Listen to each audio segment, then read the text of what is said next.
Olá, pessoal! Nesse vídeo eu quero conversar com vocês a respeito de uma recente decisão do TST, onde foi julgado discriminatório a dispensa de um motorista que possuía transtorno afetivo bipolar. Vamos comigo no vídeo para saber mais sobre esse assunto?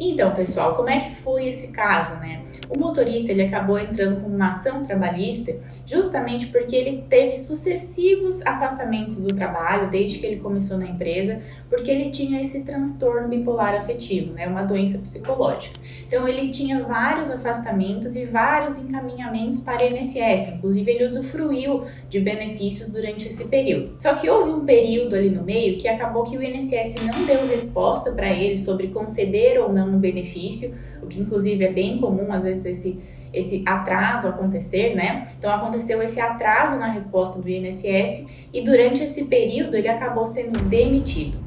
Logo depois veio a resposta do INSS de que de fato ele ainda não estava apto para voltar ao trabalho e que ele continuava em benefício previdenciário durante inclusive aquele período em que ele havia sido demitido, né? Então a resposta do INSS foi retroativa, dizendo que os efeitos da decisão, os efeitos do benefício que aquele empregado tinha direito era desde antes. O que acontece?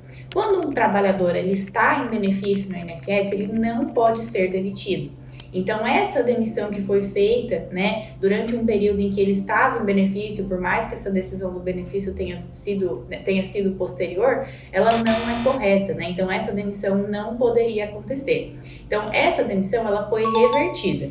Isso já foi feito logo desde o início do processo, né? Essa demissão foi considerada inválida e foi dito que esse funcionário deveria voltar ao quadro de funcionários daquela empresa, ele deveria ser reintegrado. Agora vem um outro detalhe, né? Se essa dispensa aconteceu de forma discriminatória. Então, esse foi um segundo pedido que o advogado fez nesse processo, falando que a dispensa dele aconteceu justamente porque ele tinha essa enfermidade, esse problema de saúde. Sobre esse segundo pedido, o processo teve primeiro o julgamento do juiz da cidade desse processo e esse pedido foi negado.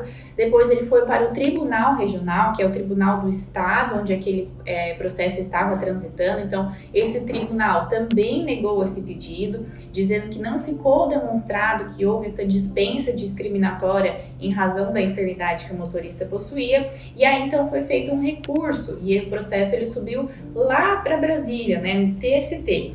Lá, os ministros analisaram novamente essa situação e eles entenderam que, sim, essa dispensa foi, sim, discriminatória. Por que eles entenderam dessa forma? Por mais que muitas vezes não haja prova no processo de que a dispensa foi discriminatória, porque, de fato, é uma prova muito difícil da gente conseguir produzir, né? Imagina, a gente precisa provar que lá naquela pessoa que tomou a decisão pela iniciativa, pela demissão daquele funcionário, foi discriminatória, que a intenção dela foi discriminatória, que considerou aquela enfermidade que a pessoa possuía.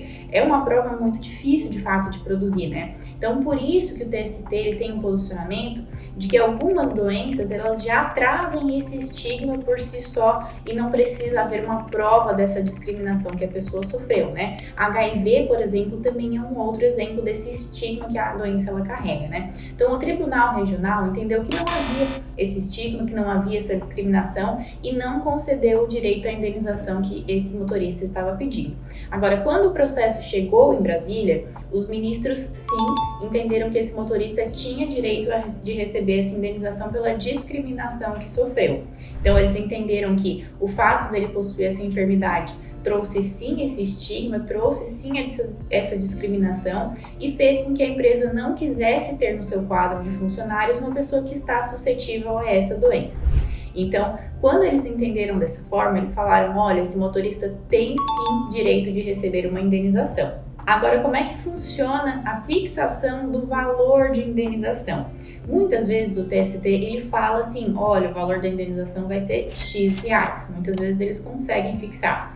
Mas existem outros casos que eles optam por falar que o juiz daquela cidade que estava cuidando do processo é quem precisa fixar uma indenização, né? Então, o juiz daquela cidade ele vai ter que cumprir a decisão que veio de Brasília, que é de fixar uma indenização para esse motorista, mas ele que vai analisar a prova, o processo, os motivos, o que foi falado pelo autor, o que foi falado pela empresa, e aí, então, arbitrar um valor que a empresa precisa pagar.